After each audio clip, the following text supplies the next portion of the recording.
All right, as you may have heard, a little indie band called Oasis reunited after 17 years, and they returned to Toronto last night for the first night of their highly anticipated Oasis Live 25 reunion tour here in North America. Have a look.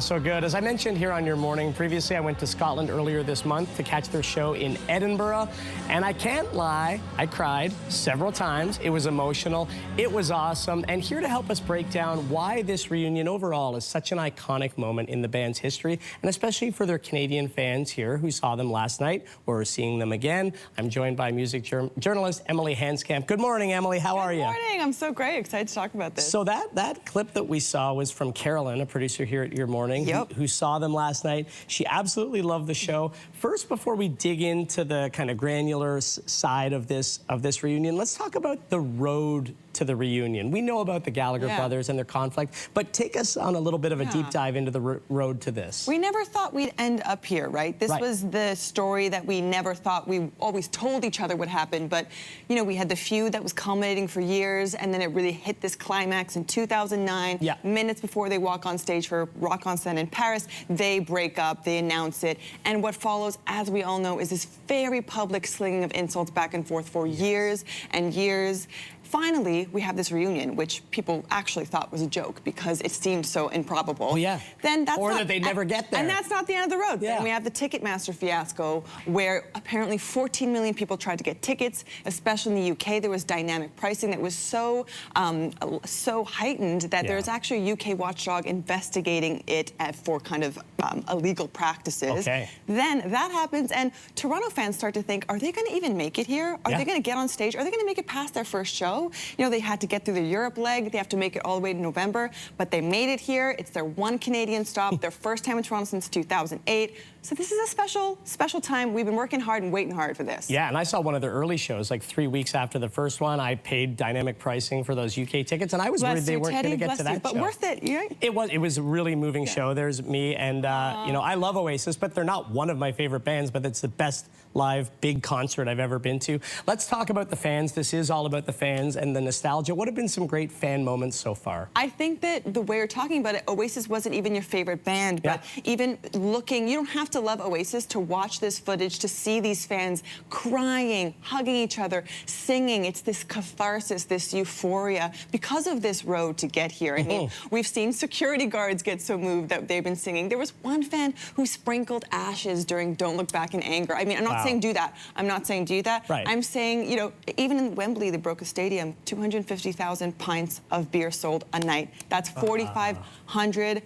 kegs. I mean, they are partying, they're going for it. This is about the fans for sure. What do you think, like what is it about this brand of nostalgia in particular? Because I was surprised how overcome with emotion I was seeing the show, I gotta admit. I mean, I think music and nostalgia go hand in hand, but I feel like the Oasis brand nostalgia is like this weird sort of nostalgia sandwich. You have the bread, which is the usual nostalgia, you know, this is the music you maybe had breakups to, you were young, you went through, you sung around the campfire, sure. But the meat of this nostalgia is the fact that, you know, we didn't think we would get the chance to tap into that nostalgia ever again.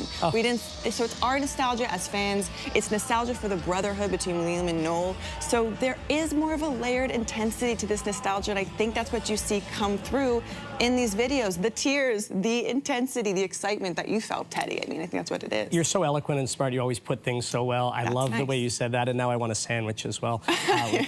Tell me a little bit about the media's role in the whole Noel and Liam thing, and maybe in this reunion. Yeah, I think that's a unique aspect to this story too, because the media has really helped play a role in this narrative arc and in building it. I mean, of course, with the breakup, they were hurling insults at each other always through the media interview. The media did help, in a way, enable that feud and that gulf to widen. Then the media always, we saw these headlines, these rumors, are they reuniting? So much so that that has actually been integrated into this tour. They started out with all of these headlines.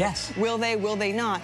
And now that's why I'm happy, because the media can play a toxic role in these things, because it makes great headlines when Liam calls Noel a potato, right?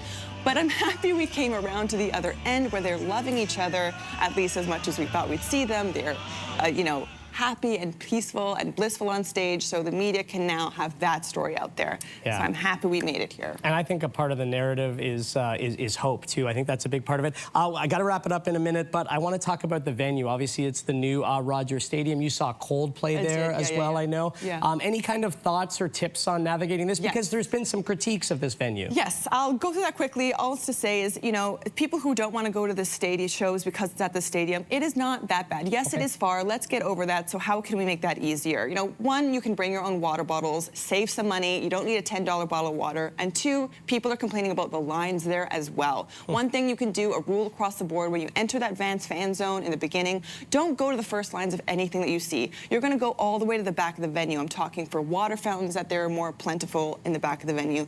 There are a whole different area of washrooms near the back. Those lines will be shorter. Don't waste time in those beginning lines. Yes, the stands shake. Okay, they tell us it's fine, so don't be too scared.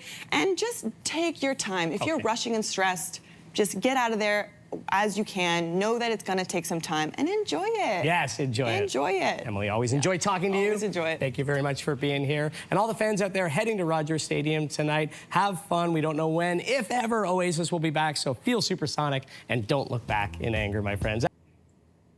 If you like that video, make sure to subscribe to the Your Morning YouTube feed, where you can find all kinds of new content posted every weekday morning.